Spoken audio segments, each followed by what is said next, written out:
무단백문학 88페이지 펼치시면 되겠고요. 끝까지 문제 다 푼 후에 17번까지 문제 푼 후에 해설 강의 들으시기 바라겠습니다. 지금 여기 현대시 두 개가 나와 있어요. 황인숙 나는 고양이로 태어나리라 조지훈 한상의 노래 전부 다 수특에 실려 있었던 작품들입니다. 작년 재작년 수특에 계속해서 실렸던 작품들이고요. 그래서 이렇게 딱 보면 현대시의 난이도가 그렇게 크게 어렵지 않은 것 같죠. 여러분들은 무슨 지문이 제일 만만해요, 여러분? 내가 이제 수능에 지문을 딱 봤을 때 뭐가 제일 만만해? 비문학 포함해서. 아, 비문학이 만만해요? 네. 근데 그렇다면 문학 지문 중에선 뭐가 제일 만만해요? 현대시가 제일 만만하지 않아요? 그래서 대부분 친구들이 현대시 문제 제일 먼저 풀어요. 그러니까 왜냐하면 독해에 대한 부담이 적기 때문에 1교시 국어 영역이잖아요? 그러면 이제 아무래도 생각을 해야 되겠지. 내 머리가 아직은 막 원활하게 돌아가지 않을 수 있잖아. 근데 우리 국어는 지문이 기니까 활자에 대한 부담도 무시 못하거든요. 사람이 처음에 긴장을 하게 되면 내가 원래 평소와는 다르게 막 심장수도 막 빨리 뛰고 원래 잘 읽히던 것도 안 읽힐 수 있거든요. 그래서 이제 애들이 제일 처음에 전략을 짤 때 현대시 지문을 가장 먼저 푸는 애들이 많습니다.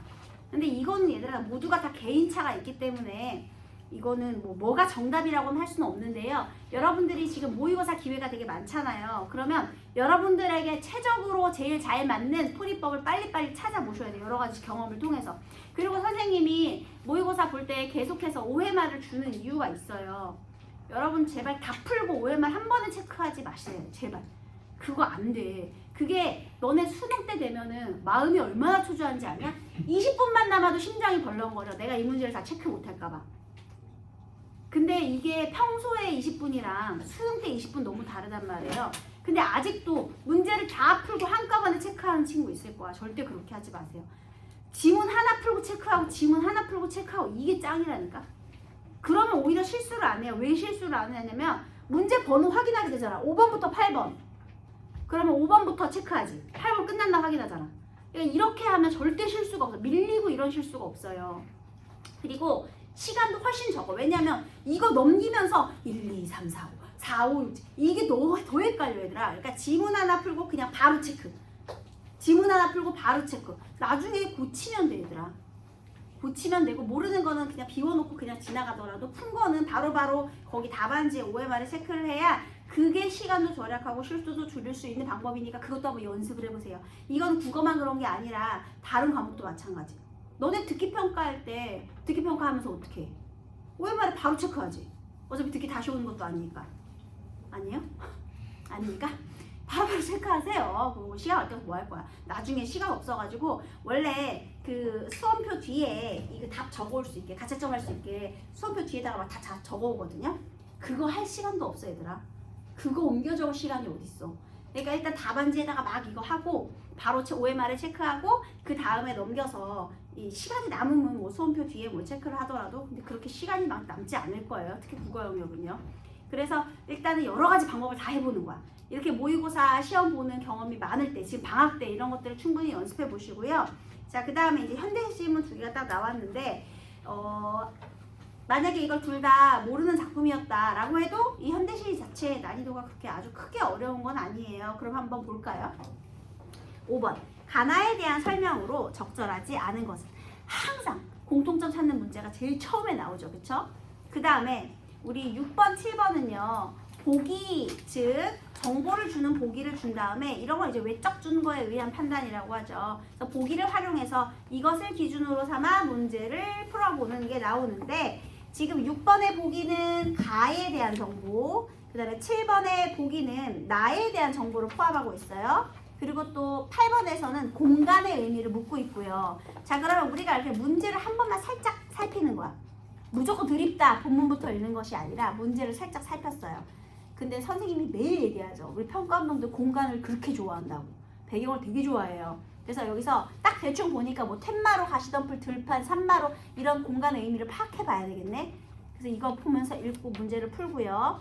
여러분이 어떤 순서로 문제를 푸셨는지 모르겠는데 5번 문제는 가장 마지막에 푸는 거예요, 여러분. 공통점은 당연히 마지막에 해야지. 그럼 어떤 문제를 먼저 풀어?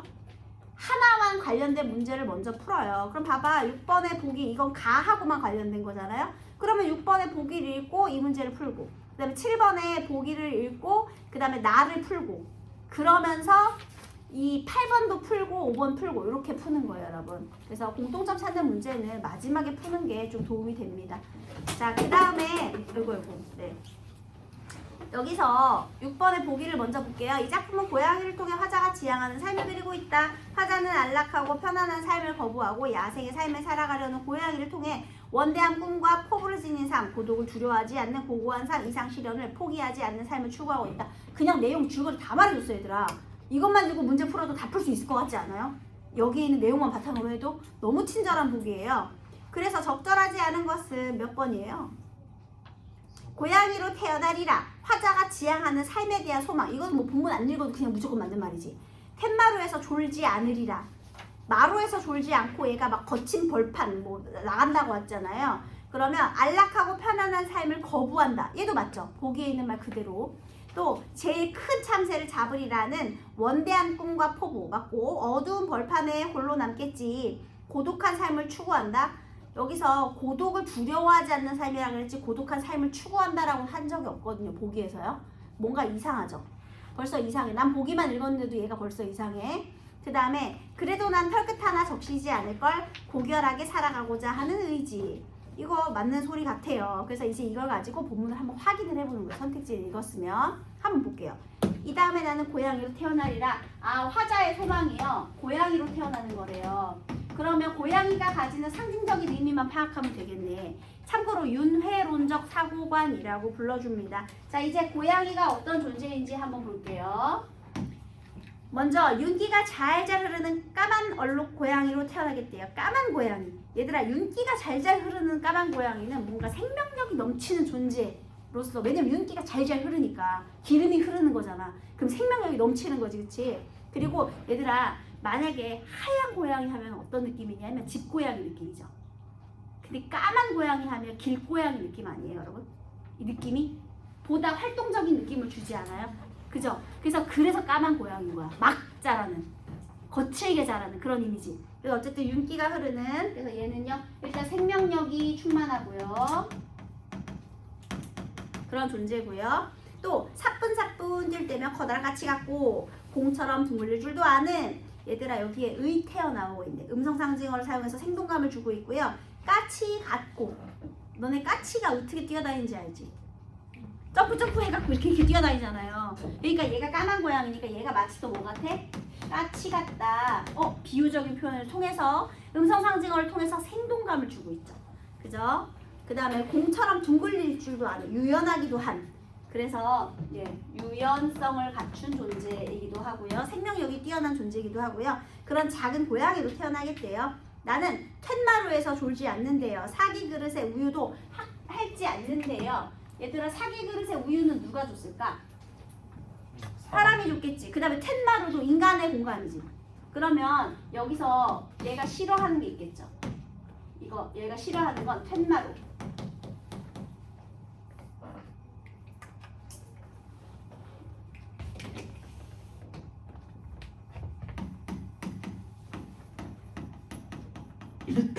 내가 툇마루에서는 살지 않겠대요. 얘는 인간의 보살핌이에요. 그리고 또 사기 그릇의 우유, 그릇에 담긴 우유, 이것도요 안락한 삶.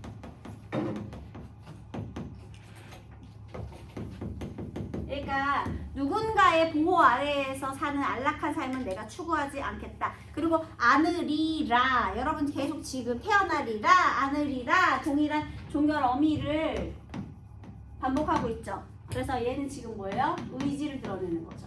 어미의 반복을 통해서 의지를. 그 다음에 가시덤불 속을 누벼 너른 벌판으로 나아가리라.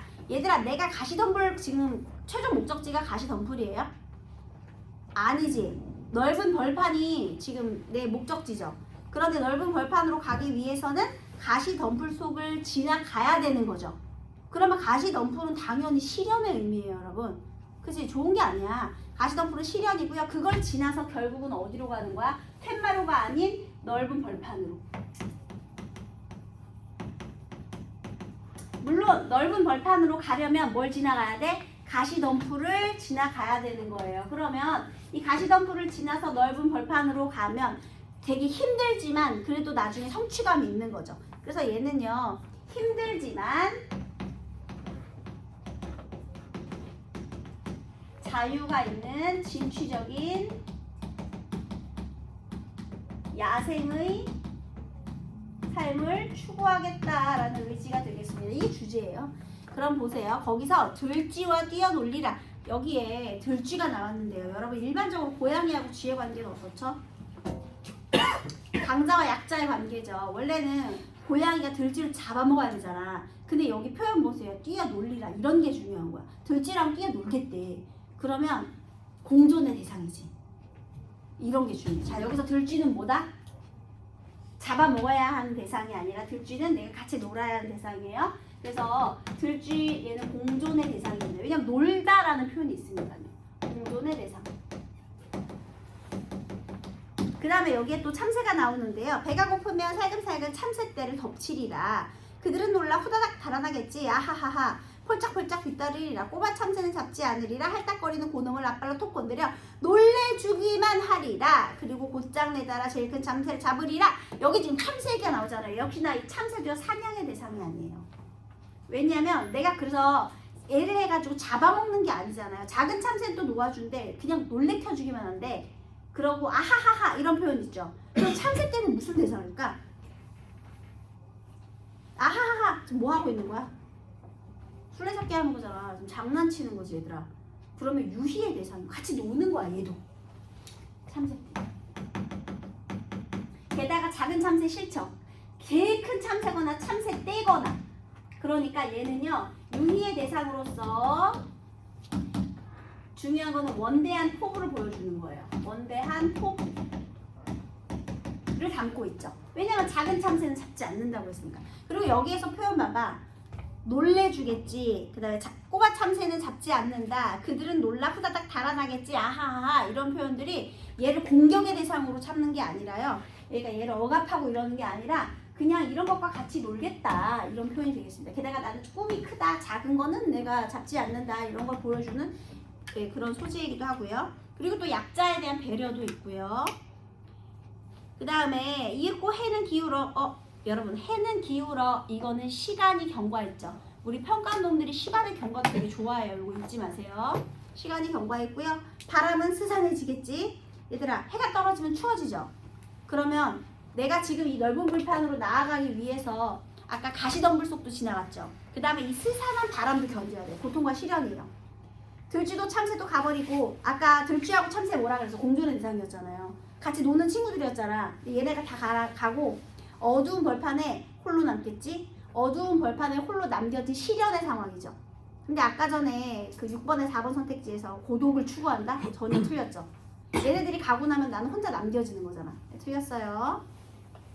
그 다음에 나는 그래도 돌아가지 않겠다. 그러니까 계속해서 나의 이상을 추구하겠다는 의지를 보여주는 거죠. 어둠을 핥으며 낯가리를 찾으리라. 얘들아 어둠을 핥는데 이런 표현 뭐예요?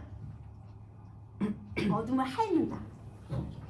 추상적 관념을 구체적 시각화. 그리고 이제 촉각적인 심상이죠. 핥는 거니까. 이거 미각이 아니고 촉각이에요, 여러분. 핥는 거는요. 맛이 아니잖아요. 핥는 거는. 그러니까 촉각으로 볼 수 있어요. 그 다음에 이제 추상적 관념을 구체적으로 시각화한 감각적인 표현들도 있고요. 그래서 낯가리를 찾으리라. 한마디로요. 낯가리는 내가 먹을 수 있는 음식이잖아. 지금 내가 배가 고팠잖아. 참새하고 놀다가 참새 놓쳤죠. 그래서 지금 먹을 게 없잖아. 낯가리. 그러니까 떨어져 있는 나다를 찾아보겠다. 그러면 희망을 포기하지 않는 태도가 되겠습니다. 그 속은 아늑하고 집단 냄새가 훈훈하겠지. 자, 그 속은 어둠 속이거든요. 그런데도 아늑하다? 집단 냄새가 훈훈하다? 오히려 야생의 삶에서 훈훈함을 느끼는 거예요. 얘는요. 왜냐면 내가 노력으로 찾은 거야. 낯가리는. 아까 여기 사기 그릇에 담긴 우유는 누군가가 그냥 준 거지. 내 노력 없이 그저 얻어진 것. 그런 건 나에게 의미가 없다. 오히려 내가 아주 배고프고 힘들고 고독해도 내 힘으로 찾은 낯가리가 의미가 있는 것이다 라는 거죠. 이거 지금 낯가리. 힘든 상황에서 낯가리를 찾겠다. 이게 내 힘으로 찾아내는 게 진취적인 거죠. 그래서 훌쩍 뛰어올라 깊이 웅크리리라. 내 잠자리는 달빛을 받아 은은히 빛나겠지. 거센 바람과 함께 찬 비가 빈 벌판을 쏟아낼지도 모르지. 얘들아 왜 빈 벌판이냐면 낯가리가 잘 보이지 않는 거예요. 그러니까 거친 야생인 거죠. 거센 바람과 찬비에도 실현이 되겠습니다. 그래도 난 털끝 하나 적시지 않을걸. 한마디로 그래도 계속해서 찾으려는 의지, 희망을 포기하지 않겠다는 의지가 있는 거죠. 그래서 꿈을 꾸겠다. 놓친 참새를 쫓아 밝은 들판을 내딛는 꿈을. 자, 지금 어떤 상황이냐면요. 빈 벌판이에요. 빈 벌판에서 아무것도 없는 상황이거든요. 그럼 사실은 굉장히 암담한 시간이잖아요. 게다가 지금 거센 바람과 찬비가 내리고 있는 상황입니다. 굉장히 암담하죠. 근데 그때 내가 뭐 하겠다고요? 꿈꾸고 상상한대. 놓친 참새를 찾아서 밝은 들판을 내닫는 꿈을 가지고 있겠대요. 지금 어디에서? 빈 벌판에서. 그러면 얘 지금 밝은 들판으로 간 게 아니거든요. 희망을 포기하지 않겠다는 거죠. 내가 너무 배고프고 지금 낯가리를 찾아서 가고 있는 거예요. 배가 고픈 상황이잖아. 지금 이 고양이가요. 근데 배가 고픈 상황에서도 지금 낯가리가 보이지 않는 빈 벌판이고 비마저 내리는 상황에서도 나는 계속 상상하고 꿈꾸는 거야. 이 참새떼를 찾아서 널 밝은 들판으로 내딛는 꿈. 그러니까 이상을 추구하는 꿈을 포기하지 않겠다. 이렇게 되는 거죠. 도치법을 사용해서요. 이해되셨나요? 그래서 여기에 이상 실현을 포기하지 않는 삶의 추구가 되는 겁니다. 됐죠? 자, 이번에는 조지훈의 산상의 노래인데요. 이 산상의 노래에서는 산의 위잖아요. 이 산마루의 공간적인 의미가 중요해요.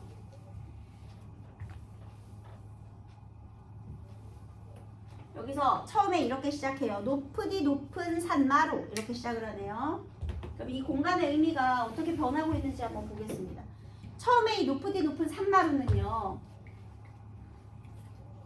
낡은 고목에 못 박힌 듯 기대어 내 홀로 긴 밤을 무엇을 간구하며 물어왔는가. 자, 지금 긴 밤의 시간이에요.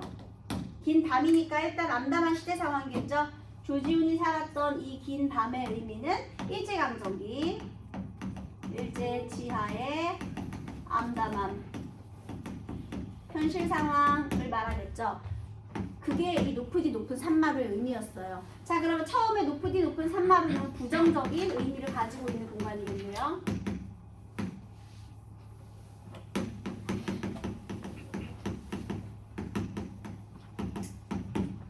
처음에 높으디 높은 산마루는요, 부정적인 공간으로서 긴 밤의 공간이었고요. 지금 내가 어디에 서 있냐면 낡은 고목, 죽은 나무에 기대어 서 있대요. 그러면 지금 여기는 낡은 고목과 함께 긴 밤이 지나고 있는 산마루예요. 생명력이 없죠. 일제강점기니까 생명력도 상실한 엄청나게 부정적인 공간의 산마루가 되겠습니다. 그쵸? 근데 내가 그때 혼자서 무엇을 그렇게 간구하며 울어왔는가. 자, 그러면 나는 그때 무엇을 원했겠니? 당연히 우리 조국의 광복을 꿈꿨겠죠. 그래서 내가 이렇게 힘든 상황에 이 산마루에 서서요, 내가 희망을 생각했대요. 어쨌든 간에 처음에는 부정적인 공간으로서의 생명력이 없는 밤의 공간으로서 산마루가 시작을 했어요. 이 아침! 밤이었는데요? 지금 시간이 어떻게 됐죠? 아침이 됐어요. 시간의 경과.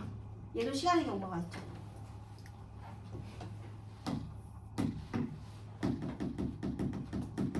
그러면 여러분 아침이었다? 당연히 뭐겠니? 광복이 된 거예요.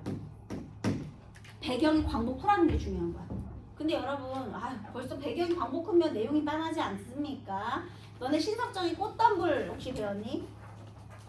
내가 봄이 오길 기다렸어요. 그런데 아직 봄이 왔는데 봄이 아니야. 아직 꽃이 덤불을 이루지 않았대요. 그래서 내가 진정으로 바라는 건 꽃덤불이야. 그럼 꽃덤불은 뭘까? 꽃이 막 여러 개가 있어야 덤불이 되죠. 뒤엉켜서. 자, 우리 해방 후에 어땠어? 해방만 되면, 광복만 되면 모든 게 좋을 줄 알았지. 근데 아직도 민족끼리 싸웠죠. 그쵸? 이념의 대립으로 남북이 갈려가지고 싸우고 나중에 전쟁까지 났잖아요. 그러면 이제 광복을 넘어서서 이 시인들이 꿈꾸는 진정한 우리의 조국의 모습은 어떤 조국이에요? 민족이 화합을 이루는 그날이 진정한 해방의 날이라고 생각을 하겠죠. 그래서 여러분, 광복 후에는요, 또 이 광복이 왔지만, 기다리던 광복이 왔지만 여전히 혼란한 시대 상황을 제시하면서 진정한 민족의 화합을 이야기하는 작품들이 나와요, 여러분. 그래서 대충 봤을 때 해방 후다, 그럼 무조건 그 내용이야. 이건 뭐 묻지도 따지지도 말고요. 100%. 왜냐면 해방 후에 우리의 현실이 그랬기 때문에. 예를 들면 전쟁을 배경으로 했다. 그럼 전쟁의 참상이 무조건 나오는 거랑 똑같아요. 해방 후다. 뭔가 아침이 왔다. 그러면 광복은 되었지만 여전히 혼란한 시대 상황에서 진정한 민족의 화합을 꿈꾸는 그런 모습이 무조건 나올 겁니다. 자, 그래서 광복을 한번 볼게요. 시들은 핏줄에 구비구비로 사늘한 가슴에 한복판까지. 얘들아, 그동안에 내 몸이 어땠다는 거야? 시들은 핏줄과 사늘한 가슴이었다는 거죠. 이거 이제 일제치하의 나의 모습이겠지. 근데 거기에 은은히 울려오는 종소리. 아침에 종소리. 이게 바로 뭐예요? 희망의 소리가 되겠습니다. 그래서 광복에 이제 희망의 소리가 내 시들은 몸 위로 울려 퍼지고 있답니다. 이제 눈 감아도 오히려 꽃다운 하늘이거니 눈을 감았는데 꽃다운다. 이거 무슨 표현법입니까? 눈을 감았는데 꽃다운 하늘이 있어. 말이 됩니까? 안 되죠. 그래서 이거 역설적 표현이고요. 이제 광복의 하늘이니까 눈 감아도라는 건 사실 죽어도 여전히 아름다운 하늘이다. 죽어도 여한이 없다. 이런 뜻이고요. 내 영혼의 촛불로 어둠 속에 나를 떴던 새별아 숨으라. 여러분 여기서 이 새별의 의미 때문에 애들이 또 많이 틀리거든요. 어둠 속에서 날개를 떨던 새별아 숨으라. 일단 명령형을 사용하고 있는데요. 어둠은 당연히 무엇을 말할까요? 일제강점기 암담한 현실 상황이었었죠. 아까 어둠이요. 그런데 그때 어둠 속에서 날개를 떨던 샛별. 얘들아, 샛별은 어쨌든 어둠을 밝히는 거잖아. 근데 어둠이 너무 강력해서 얘도 힘들었나 봐. 날개를 떨고 있었대요. 일단 활용법이에요. 날개를 떤다고 했으니까요. 자, 그 다음에 일제강점기 속에서요. 두려움에 떨면서 바라던 희망이에요. 우리가 광복을 이야기할 때, 희망을 이야기할 때 무서웠겠지. 그치? 그런데 이제 숨으라. 이거 무슨 소리예요? 왜 숨어야 돼요? 지금 뭐가 왔죠? 아침이 왔잖아. 그러면 이제 샛별 필요해? 샛별 너무 빛이 작아. 이제 진짜 아침이 와버렸어. 우리가 샛별이 떠야 아침이 오니까 샛별을 기다렸던 건데 이제 진짜 아침이 왔으니까 너 쉬어도 돼. 이런 뜻이죠. 그동안 너무 고생했잖아. 그동안 어둠 속에서 날개 너무 떨면서 긴장했잖아. 이젠 좀 쉬어도 돼. 이런 의미죠. 그래서요. 이제 아침이 밝았으니 이제 샛별 쉬어도 된다. 긴장을 풀어도 된다. 이런 의미가 되겠습니다. 샛별이 무슨 의미라고요? 일제강점기 때 바라던 희망이에요, 여러분. 그 희망, 이젠 진짜 왔으니까 이제 쉬어도 된다. 명령 의미를 사용해서 위로를 하고 있는 거죠. 환히 트이는 우마위 떠오르는 햇살은 10월 상달의 꿈과 같구나. 자, 이제 아침에 이마 위에 또 무엇이 비쳐요? 햇살이 비친대요. 이것도 광복의 기쁨이겠죠. 특히 10월 상달, 옛날에요. 우리 민족의 대명절 하면 너네 이제 구정, 그리고 또 하나 추석이죠. 그죠? 근데 그 추석이 물론 8월 15일이지만 그 음력 8월 15일을 이제 양력으로 한 사람은 거의 한 10월쯤 되잖아요. 그래서 10월 달은요 가장 훌륭하고 예쁜 달이다. 그래서 10월이 가장 뭐 좋다 해서 10월 상달이라는 표를 쓰거든요. 옛날 사람들이요. 그래서 가장 좋은 것, 기쁨의 의미를 담고 기쁨과 감사.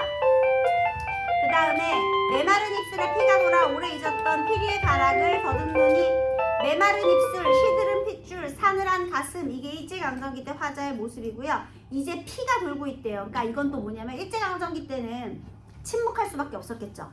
그러니까 메말랐겠죠. 근데 이제 피가 돌고 혈색이 돈다. 생명력이 돌아오고 있다. 이런 뜻이에요. 그래서 피리의 가락을 더듬는다. 피리의 가락이 우리 잊었던 우리의 문화겠죠. 그래서 우리의 문화를 되찾으니 가락을 더듬는다. 이건 뭐죠, 여러분? 청각의 더듬으니까 촉각화죠. 새들이 즐거이 구름 끝에 노래 부르고. 새들, 감정이입된 소재 되겠습니다. 사슴과 토끼는 한 포기 향기로운 쌀이수를 사양하라. 얘들아, 쌀이수는 다시 찾게 된 좋은 것들이거든요. 왜냐면 봄이 왔어. 아침이 왔어. 그래서 이제 얘네들이 먹을 게 생긴 거야. 옛날에 그동안에 뭐만 있었냐면 낡은 고목만 있었어. 근데 이제는 낡은 고목이 아니라 향기로운 쌀이순이 도달하고 있는 거예요. 아침이 오니까요. 이게 좋은 거야. 근데 이거를 사양하래. 양보하라는 뜻이죠. 왜 지금 현재 우리나라의 상황에서 서로 다투잖아. 그러니까 좀 좋은 거 있으면 양보 좀 해. 이런 의미가 되겠죠. 여기 높으디 높은 산마루에. 자, 다시 또 나왔어. 똑같은 게요. 이번에 높으디 높은 산마루는요 맑은 바람이 불고 있대요. 그러면 얘는 맑은 바람이 불고 있으니까 일단 긍정적인 공간이죠.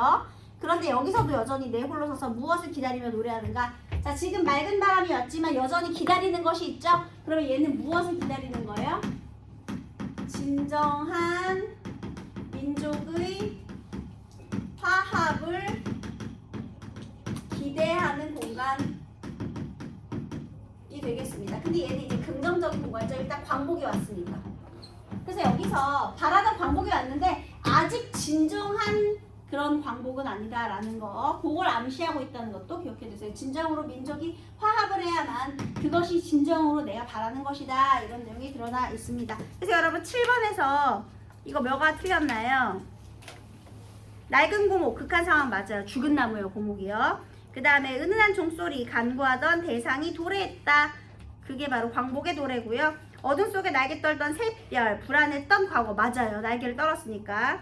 그 다음 오래 잊었던 피리의 가락을 더듬는 것은 과거에서 벗어나지 못하는 방황이 아니라 그거는 이제 우리의 민족의 문화를 되찾는 거예요. 그래서 4번이 틀렸습니다. 그 다음 8번에서 공간에 대한 이해, 이거는 뭐예요? 텐마루가 인간의 보살핌을 받는 곳이 맞는데요. 화자가 긍정적으로 인식하는 공간은 아니었죠. 부정적으로 인식하고요. 그 다음에 5번에서 가와 나에 대한 설명으로 틀린 것을 골라봐라. 다 맞는데 4번에 나는 가와 달리 대조적인 시어를 사용해야 했는데 둘 다 대조적인 시어가 나와 있죠.